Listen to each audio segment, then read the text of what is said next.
呢個主人房不得了啊！睇翻啊，全部都係配80公分嘅4代閘嘅一個標配嘅一個飄窗，3邊落床嘅一個主人房嘅呢個位置。咁主人房嘅話，獨立嘅一個空間都非常之充足啊！你啊，乾濕分區嘅星盤加埋呢個梳妝台。隔離仲可以砌埋呢個衣櫃個位置，咁呢個只不過係主人房嘅零星一點啦。今日睇呢個單位咧，係位於南平華發商都對面啦，跟住嘅話係新樓盤嚟嘅，140個方。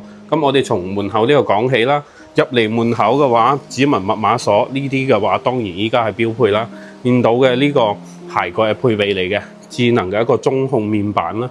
跟住通過呢個玄關咧行過嚟，左手邊呢度嘅話有間房間啦，攞嚟做來賓房或者長者房都 OK 嘅。你睇下，基本放咗80公分嘅位置，放翻張床有一個飄窗嘅位置冇問題嘅。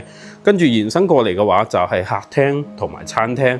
咁呢個戶型嘅話140方做咗4房，南北通雙陽台嘅一個設計。後面嘅話咧放翻個洗衣機，做翻日常晾曬冇問題嘅。隔離嘅話咧就係廚房啦，嗱，星盤夠深嘅，大明窗嘅。呢啲見到嘅都係開發商嘅一個交樓標準，預留咗一個雙開門嘅呢個冰箱位啦。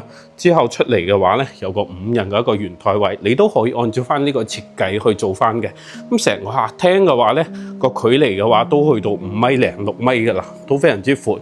延伸過嚟嘅話咧，就係呢個陽台啊。陽台呢度嘅話，連埋隔離呢間嘅房間。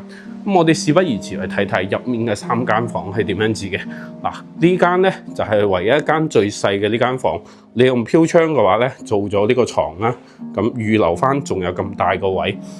對面呢間就係細房啦，連埋隔離嗰個陽台嘅，咁個空間都 OK 嘅。中間呢度就係公共衛生間啦，我哋叫廁所啦。咁主人房頭先就啱啱開頭有講嘅呢個主人房都係我個人比較中意嘅一個飄窗，非常之舒服，加埋呢啲全景嘅一個大嘅一個玻璃，加埋3邊落床啦，同埋呢個廁所。如果對呢個單位感興趣，可以評論區私信我。